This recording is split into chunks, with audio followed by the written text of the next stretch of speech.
Né d'une collaboration entre 4 étudiants du master de l'INSEP, Parapodcast, série de podcasts sur le sport paralympique, met en lumière des héros extraordinaires qui repoussent sans cesse leurs propres limites pour inspirer le monde entier. Dès à présent, plongeons ensemble dans un océan d'histoire où la volonté de se surpasser atteint des sommets inimaginables. Les athlètes paralympiques incarnent l'esprit indomptable du dépassement de soi, transformant chaque défi en une occasion de se transcender. Bienvenue dans Parapodcast. Bonjour à tous, aujourd'hui on accueille Fabienne Desplanques. Fabienne est une ancienne joueuse de tennis semi-professionnelle, classée -15, tête de seconde série. Fabienne est aussi entraîneuse depuis plus de 20 ans. Elle est responsable de l'entraînement des filles au comité de tennis des Yvelines et entraîneuse d'Olivier Langlois, sportif de haut niveau en tennis fauteuil qui a pour objectif de participer aux Jeux paralympiques de Paris. D'ailleurs, je vous invite à aller écouter l'excellent podcast que nous avons pu réaliser avec Olivier il y a quelques temps. Aujourd'hui, nous sommes sur le bord du terrain et nous allons échanger sur la façon d'entraîner un athlète de tennis fauteuil. Bonjour Fabienne, je te remercie d'être parmi nous, d'avoir accepté de réaliser cette interview, ce partage d'expérience. Bonjour à vous, merci beaucoup, merci à vous de m'accueillir. Alors, même si je l'ai déjà fait un petit peu, est-ce que tu peux peut-être te présenter, nous parler un peu de ton parcours de vie en tant que joueuse et entraîneuse? Tu le feras sûrement mieux que moi. Pas de souci. Donc, écoute, moi j'ai commencé, j'étais donc joueuse. Mon souhait c'était de devenir joueuse professionnelle.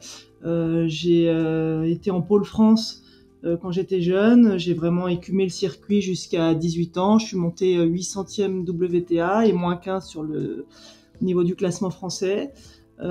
Suite à ça, à 18 ans, j'ai arrêté voyant que ce serait un petit peu difficile parce que le rêve est toujours dur à atteindre.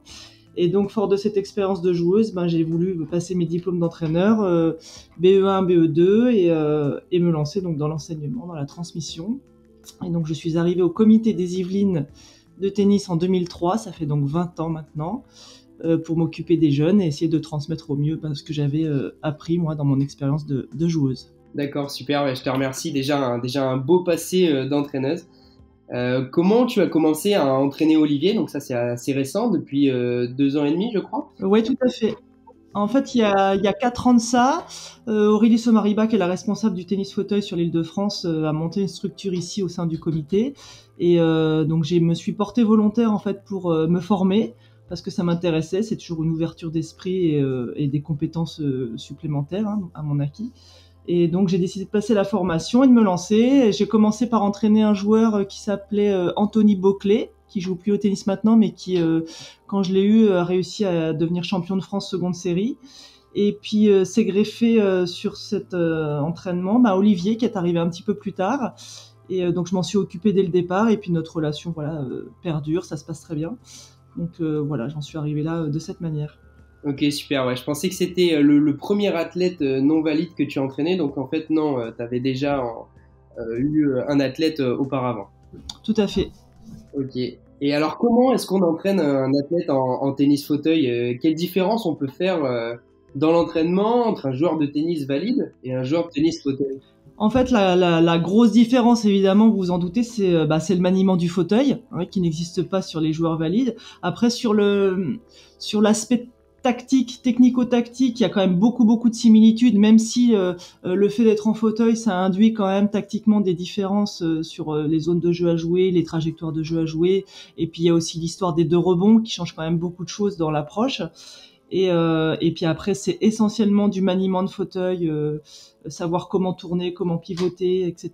Donc c'est tout ça, j'ai appris moi sur le tas avec le premier joueur que j'ai eu, et puis je continue à me perfectionner en échangeant au quotidien avec Olivier. Finalement, on se forme ensemble.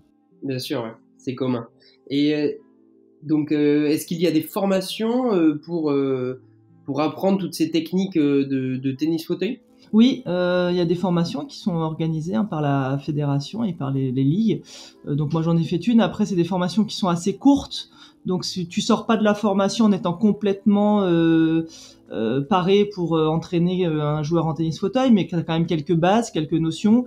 Et puis après il faut se renseigner, il faut être curieux. Faut regarder des vidéos, faut regarder des matchs, et puis il faut échanger, il faut tester des choses, et puis petit à petit moi mon œil s'aiguise et mes compétences augmentent au fil du temps, forcément. Évidemment, et puis tout le passé d'entraîneuse depuis plus de 20 ans, donc comme tu disais, ça change pas et ça, tu peux toujours t'en servir, même si on est sur un athlète en tennis fauteuil. Exactement, et puis les similitudes sur l'aspect mental, aborder les matchs, aborder les compétitions, qu'est-ce que c'est le haut niveau, comment on essaye d'atteindre ses objectifs, tout ça c'est similaire à ce qui se passe en tennis valide. Bah écoute, c'est génial parce que c'est tous les points sur lesquels on va axer la suite du podcast.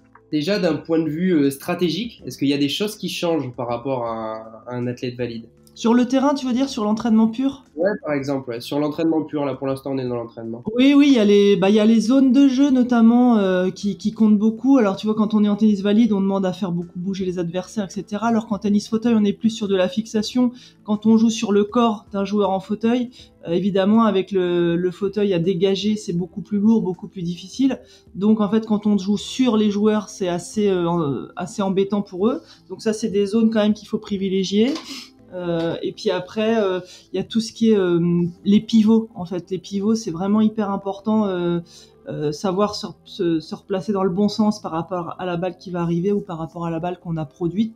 Tout ça, c'est des choses vraiment qu'il faut maîtriser parce que sans ça, on est à contre-temps en fait. Donc ça, c'est plutôt technique. Mais sur l'aspect tactique, c'est vraiment sur les zones de jeu et les trajectoires de balle. Ouais. Si tu joues vite et que tu joues un petit peu excentré, tu peux vite te faire avoir finalement. Et dans l'autre sens, peut-être, est-ce que depuis que tu entraînes Olivier, tu as adapté ta façon d'entraîner avec les jeunes du club? Est-ce qu'il y a des pratiques, par exemple, que tu as employées avec Olivier, que tu réutilises aujourd'hui avec les joueuses du comité? En toute sincérité, non, je fais pas de parallèle dans ce sens-là.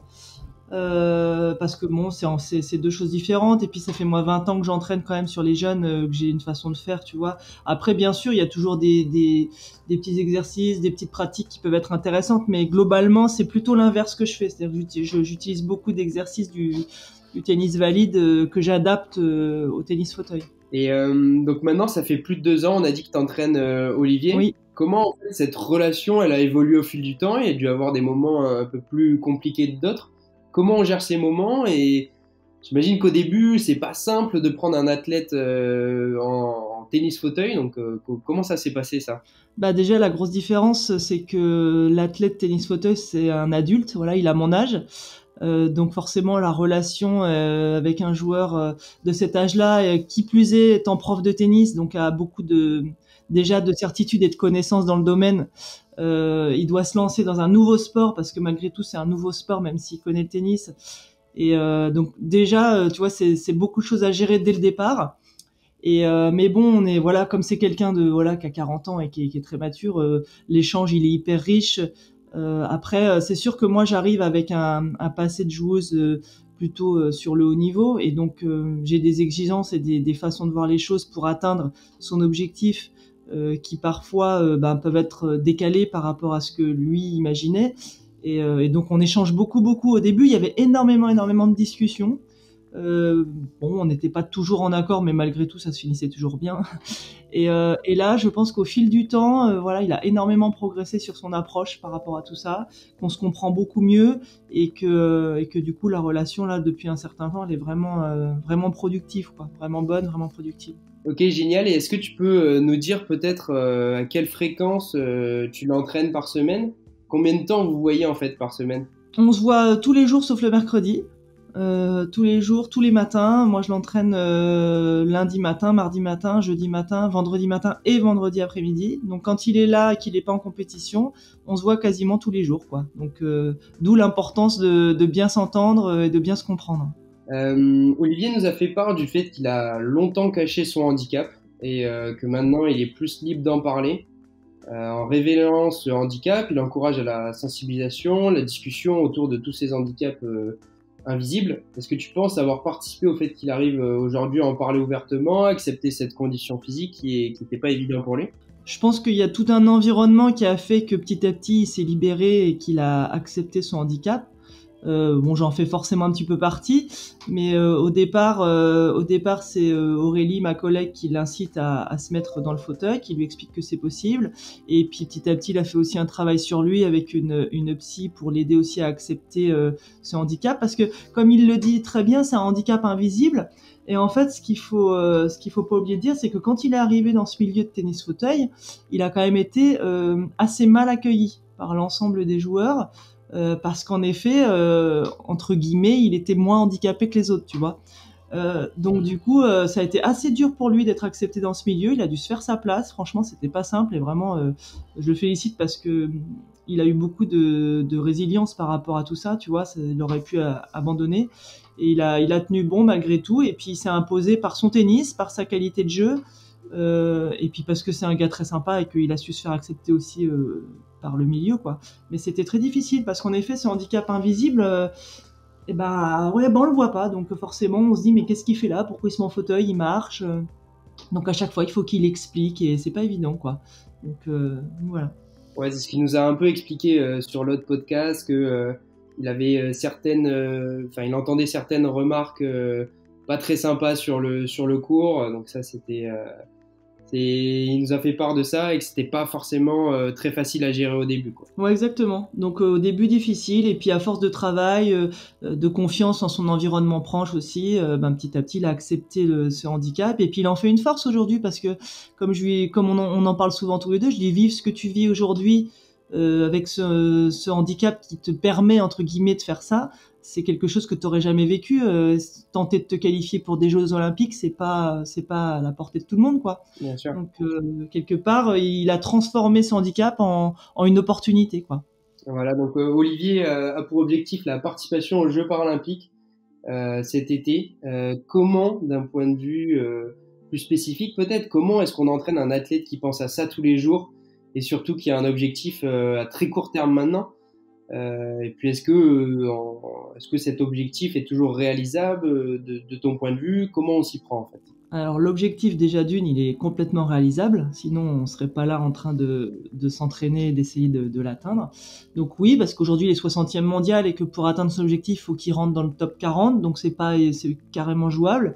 Après, il y a toute une stratégie de programmation à mettre en place pour aller chercher des points, pour aller chercher cet objectif-là. Et puis après, il y a l'entraînement au quotidien, il y a la manière de voir les choses. Oui, ça c'est un objectif qu'on a en tête qui nous porte et puis c'est hyper facile de l'entraîner par rapport à ça puisque quand on a un objectif de ce niveau-là, la motivation déjà on n'a pas besoin d'aller la chercher, hein, elle est là automatiquement. Après le seul petit bémol par rapport à ça, c'est le timing. C'est quand même très court pour essayer de décrocher une place aux Jeux Olympiques, hein, 2 ans et demi après le tout début de sa pratique. Donc après forcément il y a cette volonté d'aller vite, de voir le temps qui passe, donc il y a une certaine pression qui s'installe par moment, des doutes. Donc tout ça, il faut apprendre à le gérer et puis avancer coûte que coûte, se faire confiance et puis travailler quoi, travailler. Voilà, c'est ça la clé. C'est ça, et quand même un objectif, donc comme on l'a dit, assez court. Ça fait 2 ans et demi qu'il est sur le terrain en tennis fauteuil. Je pense à certains joueurs. Comment on arrive à se rapprocher du niveau, par exemple, d'un Stéphane Houdet qui est numéro français et qui, dans cette discipline, excelle parmi les meilleurs mondiaux sur le court depuis des années et des années, par rapport peut-être à Olivier qui vient d'arriver dans le tennis fauteuil et sur le circuit mondial depuis quelques années seulement. C'est toute la difficulté justement, c'est que lui il est novice, il découvre tout en fait, tous les jours il découvre des choses, il ressent des choses, donc il est encore dans l'apprentissage en fait, tu vois, et en même temps en étant encore dans l'apprentissage, il faut essayer quand même d'atteindre cet objectif-là. Donc c'est toute la difficulté. Alors on lui demande pas demain de jouer comme Stéphane Houdet, on a quand même des objectifs un peu plus mesurés. L'objectif pour cette année c'est déjà d'essayer d'être qualifié, c'est ce qui voudrait dire déjà être dans le top 4 français, donc ce serait déjà une belle perf. Et puis si cette année la qualif elle est atteinte, le futur objectif ce sera certainement d'aller chercher une médaille dans 4 ans à Los Angeles. Tu vois, c'est progressif. Je lui demande pas demain d'aller chercher une médaille aux Jeux Olympiques, mais déjà de se qualifier, ce serait déjà exceptionnel, quoi. Bien sûr. Et cette qualification, elle passe par quel tournoi, du coup? Bien là, la programmation, là on est sur un bloc d'entraînement jusque février, et ensuite là il va être parti entre février et juillet quasiment tout le temps, parce que là il va falloir aller chercher des points, et pour aller chercher des points, il faut se déplacer, donc il part en Angleterre faire des tournois ITF, c'est des tournois qui donnent un peu plus de points que les tournois futurs. Il va aller aux États-Unis aussi pour faire des tournois un peu plus relevés, pour essayer d'avoir un peu plus de points. Et ensuite, on ne sait pas encore s'il va enchaîner sur des tournois en Turquie un petit peu plus faibles, mais dans lesquels tu peux peut-être aller jusqu'au bout, donc quand même gagner des points, ou aller sur une tournée en Corée qui est quand même bien plus loin, qui coûte très cher aussi, parce qu'il y a cet aspect-là qu'il faut pas oublier. Et s'il va en Corée, il pourrait enchaîner 3 tournois, voilà, donc en espérant qu'il y ait des performances au bout qui lui permettent de grappiller des places petit à petit, quoi. Bien sûr, ouais, on l'espère aussi. Donc un planning très très chargé. Quel rôle tu joues toi dans ces déplacements? Est-ce que tu arrives à te déplacer avec lui? Comment ça se passe?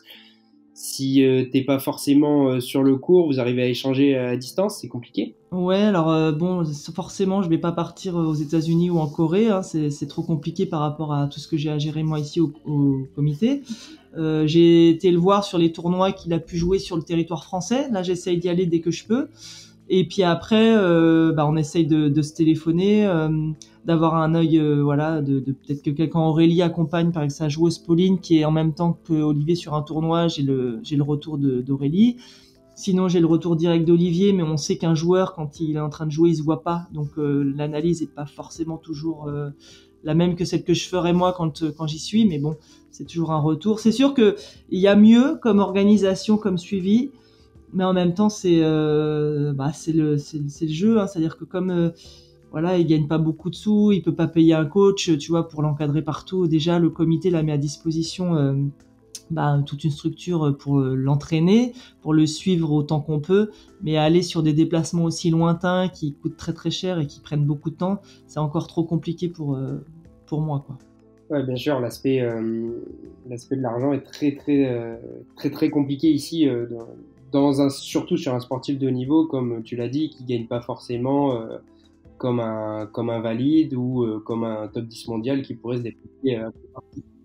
C'est ça, en fait, on lui demande d'avoir une programmation digne d'un joueur de l'ATP, hein, partir partout, États-Unis, Angleterre et tout ça, et en même temps, il gagne pas de sous, donc c'est pas, voilà, faites le calcul, hein, là, au bout du compte, c'est pas, il faut qu'il travaille à côté pour pouvoir faire ça, donc c'est toute une organisation, hein, on se rend pas compte, mais c'est énorme en fait comme organisation et comme sacrifice à faire pour tenter d'atteindre son objectif. Bien sûr, et c'est d'autant plus fort pour lui d'arriver à gérer une vie de famille, un travail d'entraîneur à côté, plus jouer au haut niveau, quoi. Exactement. C'est pour ça que c'est vraiment admirable, tu vois, d'arriver à faire tout ça, parce qu'en plus, il habite pas à côté du comité là où il s'entraîne, il est quand même à 1 heure de route. Donc, il fait ça tous les jours, tu vois, donc c'est du temps, c'est de l'argent, c'est de la fatigue. Et tout ça, c'est à prendre en compte, quoi. Fabienne, qu'est-ce que tu utilises de ton passé de joueuse de haut niveau pour aider Olivier qui vient, lui, de mettre un pied dans le haut niveau? La principale discussion qu'on a, c'est vraiment sur l'état d'esprit.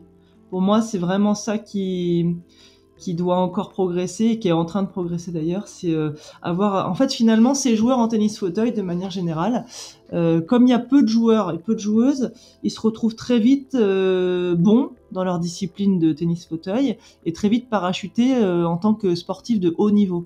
Alors qu'en fin de compte, ils ont jamais vraiment vécu ça, en fait, ils savent pas ce que c'est, tu vois. Et donc moi, l'avantage que j'ai, c'est que même si j'ai pas été à très très haut niveau, j'ai quand même joué le circuit pendant 2 ans et j'ai bien joué chez les jeunes puisque j'étais en équipe de France et tout ça, donc j'ai quand même un petit peu de vécu par rapport à ça. Et en plus, j'ai pas réussi. Et donc j'ai l'expérience de savoir pourquoi j'ai pas réussi, tu vois. Et l'état d'esprit, pour moi, c'est ce qui est le plus important finalement, croire en soi. Faire travailler au quotidien mais de manière acharnée pour atteindre son objectif, y croire, cette confiance en soi elle est capitale pour atteindre un objectif comme celui-là et c'est ce que j'essaye moi de lui inculquer en fait, c'est cet état d'esprit de champion, voilà, tout simplement. D'accord, super. Est-ce que peut-être il y a un aspect mental sur lequel il nous a dit donc qu'il travaillait mentalement? Oui. Est-ce qu'il y a un aspect sur lequel il va travailler avec toi d'un point de vue mental? Parce que on en discutait avec Olivier, le tennis est un sport qui est très compliqué mentalement. Et comme il disait, c'est un sport où la plupart du temps, tu regardes ta raquette et tu te parles tout seul. Est-ce que là-dessus, tu arrives à travailler avec lui? Ouais, bah en fait tous les jours on en parle, tous les jours moi j'essaye vraiment de lui inculquer cet état d'esprit un peu plus positif, tu vois, de pas toujours ruminer sur ce qui va pas, d'être toujours dans le présent, recentré sur le point qui vient, vraiment d'être là-dedans quoi, dans ce que tu dois faire, pas dans ce qui s'est passé, ne pas se projeter non plus parce que c'est ce qu'il y a de pire à faire quand tu veux te projeter. Donc vraiment être centré sur ce qu'il a à faire, positif. C'est vraiment un truc qu'on essaie d'inculquer au quotidien, quoi. Voilà, parce qu'il a une petite tendance à s'auto-flageller en fait quand ça va pas, et donc du coup à plonger un petit peu. Et là, je trouve que déjà depuis un certain temps, il a vraiment évolué de ce point de vue-là, et que j'espère que ça va encore progresser pour qu'il croit en lui à fond, et qu'il se dise vraiment que c'est possible, mais du fond de lui-même, quoi. Pas juste le dire, le ressentir aussi, tu vois. Depuis un petit moment maintenant, tu travailles avec Julien, donc Julien qui est le préparateur physique d'Olivier. Est-ce que tu peux nous parler un peu de cette relation avec Julien? Peut-être que vous abordez pas la chose de la même manière avec Olivier? Avec Julien, ben voilà, nous avec Olivier, Julien et moi, on travaille vraiment main dans la main. On se concerte beaucoup, on est ensemble hein, au quotidien avec Julien, donc on échange énormément sur le travail à faire avec Olivier. Donc on se coordonne sur les séances à mettre en place. Après lui, son contenu, évidemment, moi j'interviens pas, mais par contre on échange avant sur les priorités de travail. Et après, je fais totale confiance à Julien sur le contenu qu'il met en place, évidemment. Et puis, je vois les résultats. Hein. Olivier, il a énormément progressé sur les aspects physiques dont on avait parlé. Donc, c'est top. Et puis je pense que voilà, on est différents dans l'approche, et c'est bien aussi parce que si on était tous pareils dans la manière de voir les choses, parce que ce serait un petit peu lourd pour Olivier. Mais là, voilà, il a deux discours, deux personnalités différentes, et je pense que du coup, ça fait un bon trio, quoi, un bon trio. À quelle fréquence Julien l'a dans la semaine, lui, par rapport à toi? Bah, il a pratiquement autant que moi. Il l'a lundi, mardi, jeudi et vendredi matin. Il l'a 4 fois par semaine, pendant 1 heure et demie tout seul. Donc ça peut bien travailler, quoi. Et puis je sais qu'en plus Olivier est quand même quelqu'un de sérieux, et que le week-end ou quand il vient pas au comité, il est quand même assidu sur le travail personnel qu'il peut avoir à faire, tu vois. Est-ce que tu joues un rôle en dehors du terrain sur sa carrière? Peut-être sur ses sponsors, sur l'aménagement donc des entraînements comme on a dit, donc les déplacements et tout ça? C'est des choses dont on discute beaucoup. Après, je gère pas directement, donc c'est lui qui gère tout ça, mais on en parle beaucoup. Sa recherche de sponsoring, tout ça, on en avait beaucoup parlé. Le fait de devoir aménager son temps de travail pour pouvoir s'entraîner plus et de manière plus efficace, on en avait aussi beaucoup parlé. Mais après, c'est lui qui doit mettre tout ça en place de son côté, quoi. Mais c'est des choses sur lesquelles, par contre, on échange beaucoup, oui. Ouais, c'est important, comme ça il peut d'avoir un avis extérieur, peut-être que ça l'aide au quotidien, et que une recherche de sponsor, je pense que ça doit pas être évident quand on passe du tout au rien, je veux dire d'un passé de sportif de bon niveau au très haut niveau, quoi. Ah bah c'est sûr, et puis en plus il y a quand même cette faculté ou pas qu'on a à se mettre en scène sur les réseaux sociaux. Lui c'est quelqu'un qui le fait pas très naturellement, donc du coup bah c'est pas si simple que ça finalement d'aller chercher les sponsors quand t'es pas focalisé sur ton image et sur ce que tu peux mettre en ligne, tu vois, pour te mettre en valeur, etc. C'est pas quelque chose de très naturel chez lui. Même moi je suis pas non plus là-dedans à fond, donc du coup là-dessus je l'aide pas des masses. Mais c'est sûr qu'il pourrait, je pense, il y a quelque chose à faire de ce côté-là, en fait, sur sa communication. Il pourrait, à mon avis, se vendre un peu plus et aller chercher un peu plus de sponsors s'il était un petit peu plus branché réseau et image. Mais bon, après, on se refait pas. Mais Et toi, d'un point de vue un peu plus personnel, est-ce que ça te plairait d'entraîner d'autres athlètes en tennis fauteuil et de te spécialiser dans cette discipline, ou t'aimes bien quand même garder encore les jeunes du comité? non, moi, ce que j'aime, c'est les projets, en fait, que ce soit tennis fauteuil, tennis valide, fille ou garçon, finalement, peu m'importe du moment il y a un projet et que je peux l'aider, en fait. Si je me sens, voilà, si je sens que mon expérience et mon parcours peut être utile à quelqu'un, quel qu'il soit, moi, je suis ravie de le faire, et que ce soit un autre joueur en tennis fauteuil ou une autre joueuse ou un autre joueur en tennis valide, je le ferai avec plaisir. Après, c'est un milieu maintenant que je connais de mieux en mieux, donc s'il y a un autre joueur qui arrive et qui a un vrai projet, un vrai potentiel, bah je le prendrai avec plaisir. Mais je vais pas me spécialiser dans le tennis fauteuil, tu vois. J'aime encore trop le tennis valide aussi, donc mais c'est le projet, hein, c'est pas tellement l'outil, quoi. C'est vraiment le projet qui m'importe. Et peut-être une question un peu plus générale maintenant. Est-ce que tu vois une évolution dans ce sport, dans le tennis fauteuil et dans le mouvement paralympique en France? J'espère. En tout cas, ce qui est sûr, c'est qu'il y a eu une vraie évolution là, grâce au JO de Paris, évidemment, qui a permis de mettre en lumière le para. Maintenant, j'espère que le soufflet va pas retomber juste après les Jeux Olympiques. Donc, j'espère que la volonté des hautes sphères, elle est vraiment de poursuivre dans cette voie et de continuer à mettre en lumière ces joueurs et ces joueuses-là et de les aider encore plus, voilà, parce que c'est des athlètes tout autant que les athlètes valides et qu'ils méritent vraiment d'être mis en avant. Voilà, donc j'espère vraiment que c'est un vrai élan et que c'est pas juste un coup de com' jusqu'au jeu et que ça va retomber derrière, quoi. Écoute, on espère aussi. Il y a beaucoup de travaux qui sont faits sur ces athlètes para depuis 4 ans maintenant. On espère que ça tiendra et, comme tu l'as dit, que ça se prolongera jusqu'à Los Angeles, par exemple. Exactement. Alors Fabienne, si je pars d'un constat, on remarque que tous les entraîneurs et entraîneuses de tennis fauteuil sont des joueurs valides à la base. Comment ça se passe ça? Est-ce que ce serait pas intéressant qu'il y ait un entraîneur de tennis fauteuil qui entraîne un athlète non valide ou justement c'est intéressant d'avoir cette différence-là?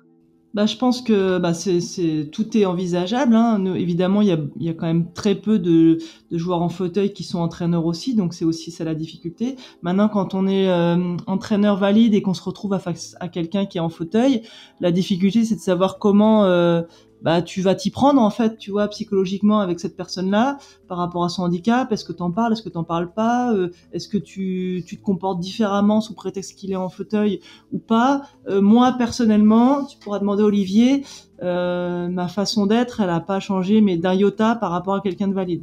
J'ai décidé de prendre le parti que j'entraîne un athlète avant tout, avant d'entraîner un handicapé. Voilà, j'entraîne un athlète et donc pour moi, j'ai les mêmes exigences avec un athlète en fauteuil qu'avec un athlète valide. Après, ça n'empêche pas que on prend en compte son handicap sur certaines séquences, sur des fois de la fatigue, sur des choses comme ça. Mais en tout cas, je vais pas être plus sympa ou plus tolérante dans mes exigences au quotidien parce que il est en tennis fauteuil. Et je pense d'ailleurs, pour en avoir discuté avec d'autres joueurs en fauteuil, que c'est pas ce qu'ils cherchent en fait. Ils attendent pas des autres qu'on soit condescendant, tu vois. Ils attendent de nous qu'on soit aussi exigeant et aussi juste tout simplement par rapport à ce qu'ils produisent et par rapport à leur handicap. Voilà. Olivier nous disait, et même d'autres athlètes qu'on a pu interviewer, en fait, l'athlète nous disait, en fait, on cherche pas de culpabilité, on cherche juste à être entraîné de la même façon et que ce soit strict s'il le faut, et voilà quoi. Exactement. Enfin, moi, c'est la manière dont je fonctionne en tout cas. Et je pense qu'en effet, c'est pas ce qu'ils cherchent, hein. Vraiment, pour avoir échangé avec eux, la compassion, c'est vraiment pas leur truc, quoi. Tu vois. Donc, alors après, c'est pas toujours évident non plus parce que sur certains joueurs, je parle pas d'Olivier là, mais j'en ai quand même côtoyé plein d'autres. Des fois, voilà, ils en jouent aussi, tu vois. D'un côté, ils veulent qu'on soit dur, et d'un autre côté, quand ça devient dur, ils veulent qu'on soit plus tolérant, tu vois. Donc, ils jouent un petit peu sur les deux tableaux, quoi. Donc c'est pas simple non plus, hein. Ça reste des êtres humains, hein. C'est pas parce qu'ils ont un handicap qu'ils sont différents, et donc il y a pas que des gens sympas ou des gens super, hein, dans ce milieu-là, hein. C'est comme partout, quoi. Donc faut composer avec. Mais nous, moi en tout cas en tant qu'entraîneur, j'ai exactement les mêmes exigences et les mêmes attentes, quoi. Ouais, et puis comme tu l'as dit, il faut savoir individualiser aussi son entraînement en fonction de la personne qu'on a en face. Là, on est sur une personne qui ne veut pas forcément de culpabilité et qui veut être entraînée de la même manière. Donc voilà. Ouais, c'est important de bien échanger à ce sujet-là. En fait, quand t'entraînes un joueur paratennis, c'est important d'échanger quand même au départ, bien connaître le joueur, bien connaître sa manière de fonctionner, pour ensuite avoir un discours adapté. Parce que, en effet, si tu lui rentres dedans et que c'est pas vraiment ce qu'il attend, ça va pas le faire, quoi. Mais bon, c'est pareil avec n'importe quel autre joueur, valide aussi, hein, finalement. Il y a une personnalité, en fait, c'est des personnalités qui se rencontrent. avec ce handicap et souvent en fait les joueurs qui se mettent dans le fauteuil les premières années, il y a encore un petit peu de colère, un petit peu d'injustice, tu vois, et parfois ça peut se ressentir dans la manière dont ils réagissent, tu vois, et il faut gérer ça aussi. Ouais, totalement. Bah, Olivier nous parlait de chemin en arrière, de retour en arrière, à se mettre dans le fauteuil. Lui qui avait justement essayé de passer outre son handicap avec une orthèse, avec tout ça, et là, quand on lui a dit, bah écoute, tu peux faire du tennis fauteuil, apparemment, donc il était super content, mais c'était pour lui quand même un espèce de retour en arrière. J'imagine l'image que tu renvoies quand d'un seul coup tu passes d'entraîneur joueur debout et que là t'es dans un fauteuil roulant, et que les gens te regardent de haut, tu vois ce que je veux dire. Je pense que là pour lui ça a été super dur quoi, de se voir dans un fauteuil alors qu'il n'avait jamais envisagé le truc, et de voir le regard des autres sur des personnes en fauteuil. Je pense que ça a été un peu un choc, tu vois, au départ. Et il a fallu quand même l'accepter, ce regard-là, tu vois. Donc c'est pour ça que ça a pris un petit peu de temps quand même. Totalement, et il en a fait, comme on disait, une grande force aujourd'hui. Et c'est génial d'avoir réussi à passer ce cap-là. Et maintenant, il se régale à voyager un peu partout, à connaître le haut niveau. Et ça, c'est une grande chance. Écoute, merci beaucoup Fabienne d'avoir accepté de réaliser ce podcast. On vous souhaite le meilleur pour la suite. On espère vous voir tous les deux du coup aux Jeux Paralympiques de Paris cet été. Si c'est pas cet été, ce sera à Los Angeles en 2028. Voilà, merci beaucoup en tout cas, merci. Avec plaisir, bon entraînement et bon courage surtout. À bientôt, au revoir.